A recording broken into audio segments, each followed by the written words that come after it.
Hello and welcome to episode 8 of The Final Whistle. I'm your host Drew Ziegler and I'm joined by my co-hosts John Grant and James Gougosis. Today we will talk about the NFL Conference Championship games and our award predictions, the NBA, and last but not least, some college basketball. And first up, NFC Conference Championship. Similar to the divisional round, Eagles with another crushing win, but this time against the 49ers, 31-7. I mean, yeah, the Eagles look great. The question at hand is, though, if the 49ers had their whole roster playing, do you think that they'd win? I think yes. I think that the Eagles just outperformed them, and the 49ers, they just did not seem like they were there. The Eagles, if they can put up 31 points on the 49ers, they can put up that many points on anybody, I think. Yeah, I think the 49ers defense, I think they're getting a lot of – I think people are saying, they didn't play well, but we also have to remember there were 2 turnovers given up in their red zone. So I don't think they played as bad as, people say they have. Once Brock Purdy got hurt, though, I think everybody knew the game was over. I mean, it was tough enough to play against the Eagles defense, but with a fourth-string quarterback, it's that much tougher. And for him to tear his UCL, that's a big blow for the 49ers. He's going to be out for 6 months. We when it comes to, August, we don't even know who's going to be the quarterback. There's a lot of question marks in San Francisco. Yeah, they got to decide. They have a lot of decisions to make, and that UCL injury, it's almost like a baseball injury, and the 49ers almost started pulling people out of the crowd to be their quarterback. And then in the AFC side, a great game. Chiefs and Bengals, refs terrible like always, but Chiefs pull it out 23-20. Yeah, this was a great game, back and forth. Joe Burrow, Patrick Mahomes, 2 of the best quarterbacks in the league going at it. I think it's really unfortunate how the game ended. I feel like the refs really handed the Chiefs the win. On that Osai roughing the quarterback, by rule it is a penalty, but I don't know how you expect a guy 250 pounds to completely stop and not touch Patrick Mahomes. Mahomes is literally a magician. If he stopped, he could have gone another 5 yards. So it really stinks to see how that game ended, but it was a really good game, and I'm really excited for the Super Bowl matchup, the Chiefs and the Eagles. I mean, yeah, this is going to be one of those games that we talk about for the rest of Patrick Mahomes' career. All week, dealing with a high ankle sprain. His number 1 receiver, Mecole Hardman, went down in the first quarter. Travis Kelce was dealing with back spasms all week, and they come out and they win in the AFC Championship to go to the Super Bowl. I mean, these refs, though, they really are hurting the game. Plays like that with Joseph Osai. Football is supposed to be an instinct sport, but they take that away with penalties like this. Yeah, got a feel for Joseph Osai, but the Chiefs pulled this one out, and not Burrowhead anymore. It's still Arrowhead, and Mahomes gets it done. And we have a huge matchup, Eagles and Chiefs in the Super Bowl, but we're going to talk about that one in a later episode. And now we're going to give our NFL award predictions. Coach of the Year, I think I got the Giants coach, Brian Daboll, in this one.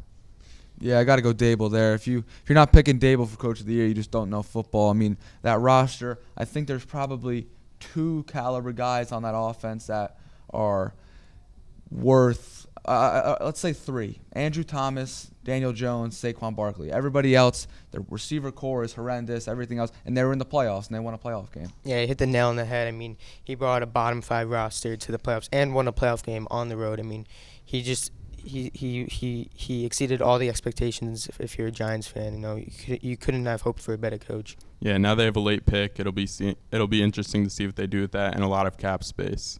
And comeback player of the year, who do you guys think is going to win? I got Saquon Barkley. I mean, he's had a lot of injuries these past couple of years. We really saw his 2018 self. So I think coming back from all those injuries, I think he deserves comeback player of the year. How could you not give it to Geno Smith this year? I mean, he was a backup for 7 seasons. Most people, when they found out that he was starting for the Seahawks this year, most people didn't even know he was still in the league. And he comes out there, he's one of 4 quarterbacks to throw 4,000 passing yards and 30 touchdowns. The only other ones, Patrick Mahomes, Joe Burrow, and Josh Allen.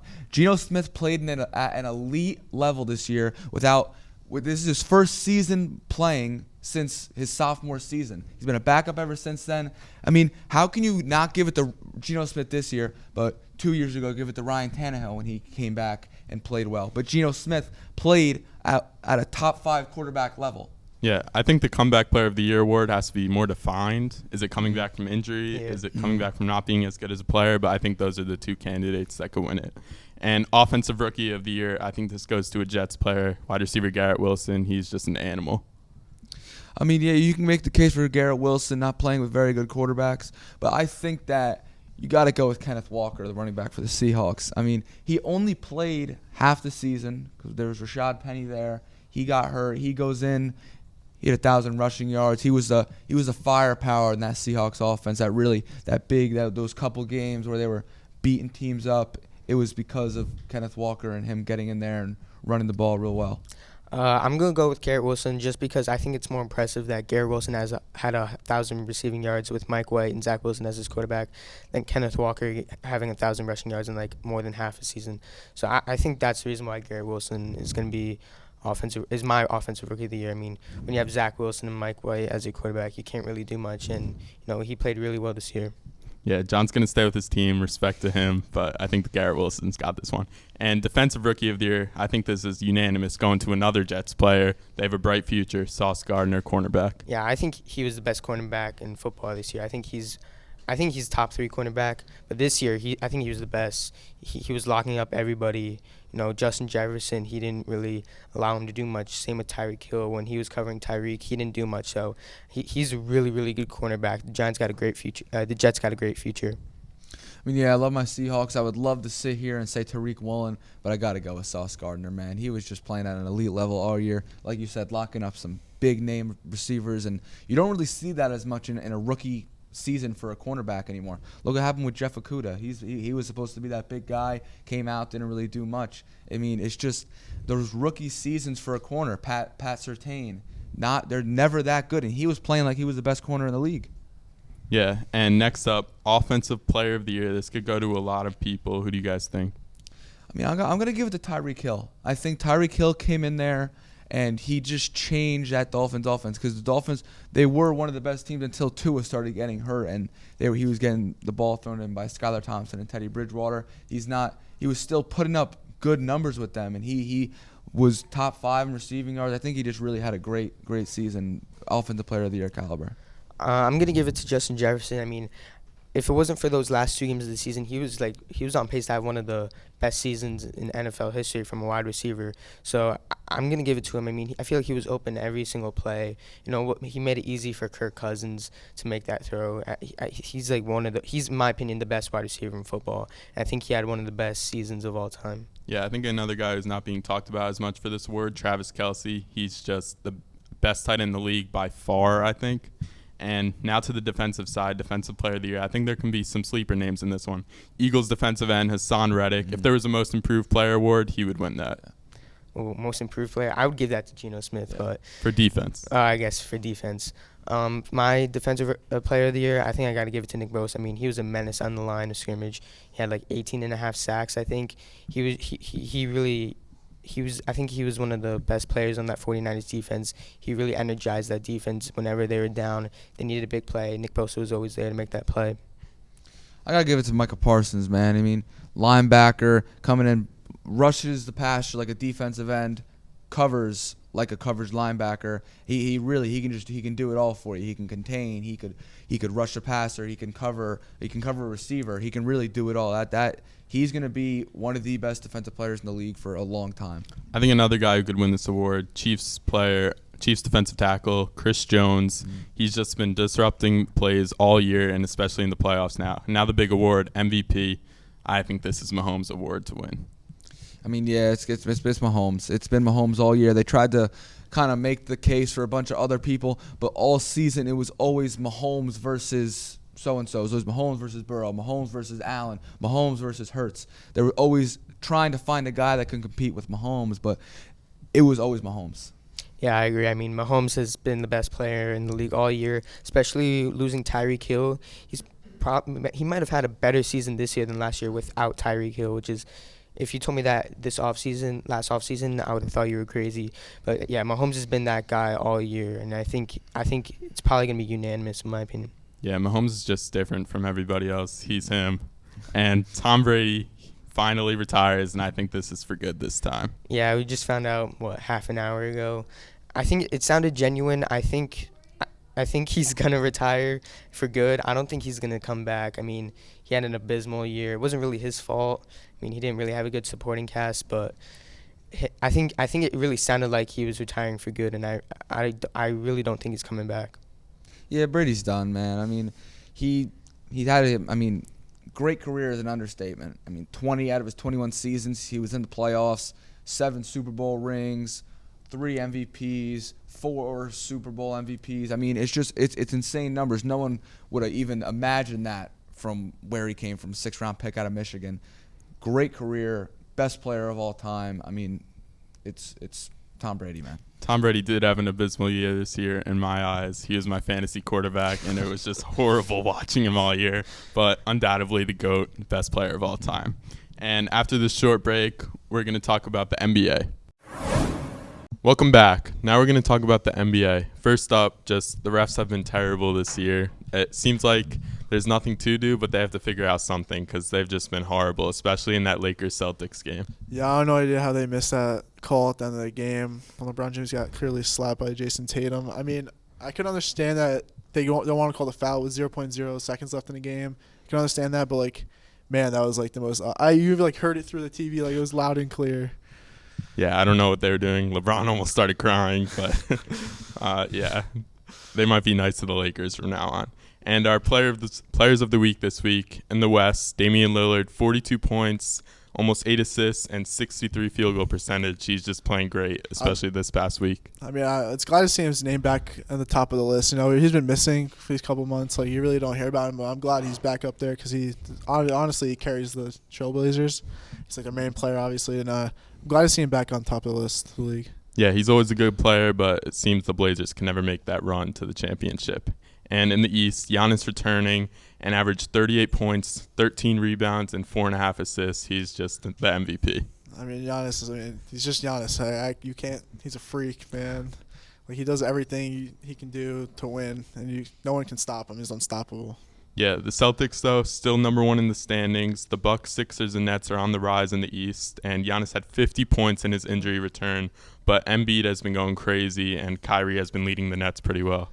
I mean, yeah, the Nets are stepping up their game a little bit with all these wins, but they've been taking some, like, weird losses, I think. They're losing to some teams I think they should win or should beat. And the Celtics are just – they're just good. Like, you can't, like, describe, like, how good they are. They're just, like, out there doing it every day and, like, nonstop winning. But out west, the Pelicans, they were atop the West at 23-12, and now they're 500. And what's their problem? I mean, I think their problem is everything. I mean, I didn't expect I think the problem was of their hot start. I think their hot start had everybody high hopes, thinking like, wow, this Pelican team is different with Zion. But like deeper as it goes on, you can slowly see them like forming into their normal self. And I didn't think they're going to be the start they had, but now I think I see them like where they're supposed to be. And I think they're just not playing well. I don't think Zion's really stepping up that much like he should. But I think he's still playing pretty well. But I think they need to like step up as a team more. Brandon Ingram, you know. They just need more key players to step up if they want to win. Yeah, Zion's been out a few games, but C.J. McCollum's been playing well, but obviously not enough to win. And they just played the Nuggets, the team first in the West, and Jokic in that game, 26 points, 18 rebounds, and 15 assists, MVP of the league. I mean, he did win it twice in a row. I mean, it takes some credit to do that, especially in the West with all the competition you have there, like Curry and LeBron. But he's just really good. Like, he is the center that everybody wants, everybody needs. Assists, rebounds, points. He blocks. He does it. He does everything. That's the reason why the Nuggets are so good. Yeah, that's the reason he won the MVP back-to-back years. And Luka, he was out a few games with an ankle sprain, but 53 points in his return. He is just amazing. I mean, he's crazy. I don't know how you come back from an injury. Usually it's like a light game, you know, a little 20-point game. But I guess his light games are 53-point games because he just came out there and shooting lights out. And he does this all the time. Like, it's like a no shocker there, but it's crazy what he does on the court. Yeah, the Mavericks need to help him out, but they got to get somebody at the trade deadline. And after the short intermission, we'll be joined by James Gougosis to talk about some college basketball. We're back with James and Steven, and now we're going to talk about some NCAA basketball. A big game recently. Number 2 then and number 4 now, Alabama loses to Oklahoma 93-69. They just got killed in that game. Yeah, Oklahoma went on a fast start. I mean, they never looked back. I mean, they're hitting every single shot. Bama couldn't play defense. You know, it's not a good look when you lose by 30 to an unranked team. Granted, it was on the road, but like, there's still no excuses to lose by 30 to an unranked Oklahoma team. I mean, yeah, like I said before, when UConn lost their first game, you need a reality check, and I think that was the reality check for them. I mean, it's hard to win on away games. I have to admit, like especially in Oklahoma, they play at a packed crowd and everything. It's very hard to win. And then number 4 then, and now number 2, Tennessee. They beat Texas 82-71. Texas number 10, but big win for Tennessee. Yeah, Tennessee, that was a much needed win. That really proved that, like, wow, like they're really good. And I think that was a very good win for them. I mean, Texas did play a good game too. I mean, they shouldn't get that much like slander on them, but I think they're a really good team too. I think it was just a good game overall. Yeah, Tennessee really proved to themselves that they're that team. They're that, top 2 to 3 team in the country. I don't think people are skeptical anymore about how legit they are when it comes to March Madness. But, that was a much-needed win for, their resume. I feel like that really boosts their resume. It makes it stronger. Yeah, Texas did bounce back, though, with a big win over number 11 Baylor. That was a big win for them. And then number 8 Kansas, they beat number 7 Kansas State, a big rivalry, and Kansas pulls that one out. Yeah, this is a really important win for Kansas. I mean, they've been struggling as of late, but to beat a top 10 opponent at home, especially against a rival, and that could do so much for a team. I think, now I feel like they're gonna go on this little run, use the momentum that they got from this big one. I mean, yeah, I feel bad for Kansas State. I really wanted them to smoke them again, but it's all right. Kansas had to win that game at home. Of course they did. They had to. But I think this is a good direction for Kansas. They really needed a big-time AP 25 win right there, and I think that was it. And it's a big 12 game, too, which is really good for them. So, yeah, there are some big risers and fallers in that AP poll that you were just talking about. 6 spots up for these 3 teams, Baylor, Providence, and San Diego State, and they've been playing well recently. Yeah, Providence has impressed me a lot. They lost they lost all 5 of their starters, 6 seniors last year, and they're right back there in the top 25. I mean, they've been really good this year, impressing me a lot. And there were some fallers, though. Auburn fell 10 spots, and UConn falls 5 spots. UConn at 24 and Auburn at 25 now. I mean, yeah, I called UConn's bluff from the beginning of this episodes of us, but I think UConn is just a bunch of frauds, man. Honestly, I think they're just beating up the bad teams, and then they play conference play and bang, they lose. I don't know. I'm just not sold on them. I don't think I'll ever be sold on them. That's just my thing. Yeah, there are some big upcoming games. Number 8 Kansas, number 13 Iowa State. Iowa State has been on a cold streak, and Kansas just got back up, but we'll see where that game ends. And another game, number 1 Purdue, unanimous, and versus number 23 Indiana, who just lost to Maryland, but that'll be a good game for sure. Yeah, I think, the only way Indiana wins is if Trace Jackson Davis goes off, really outplays Zach Edey, which sounds like an impossible task, but if there's one guy in college basketball who can do that, it's Trace Jackson Davis. So I think that game has really good possibility to be a big upset in this college basketball season. I got Indiana. I got a big upset here. Got Indiana. I think they will win by 10 points. I think it's going to be one of those like close games at the end, but then Purdue's not going to be able to bounce back and try to hit that dagger 3-pointer to tie it up. I think it's just going to fall apart within the last minute of the game, and I think Indiana's going to pull out. Yeah, Indiana is home in this game, which will obviously help them. There'll be a packed crowd. And as we talked about earlier, number 10 Texas, they have a big game. Number 7 Kansas State, who just lost to Kansas. That's a big game there. I think Kansas State's got it. I think this is their I think they were all angry. They lost to their rival, the same state as them. So I think they're going to come back and smoke Texas. I think this is their statement game, saying we lost this game. It was our fault. Now let's go back and smoke this Texas team. I think Texas is going to win. I mean, you could say the same thing. Texas just lost to Tennessee. Maybe they want to come back on the winning streak, win a game. I think this is an important game for both teams. So whoever wins this game, really going to boost their confidence. Yeah, Texas came back with that win against Baylor, and Kansas State's at home in this one. I think I got Kansas State and their home stadium with their home crowd behind them. And a huge conference game, number 12 Gonzaga and number 18 St. Mary's. That'll be a big game. This is a huge game for Gonzaga. I mean, all the pressure's on Gonzaga, no pressure on St. Mary's. I mean, they have to win this game, I feel like. Gonzaga, the past years, they're always that top team, and now this year it's a little different. I feel like this is a huge, important game. I think this is their first, really good team they're going to play in a couple of months or a couple of weeks. So I'm really curious to see how they play.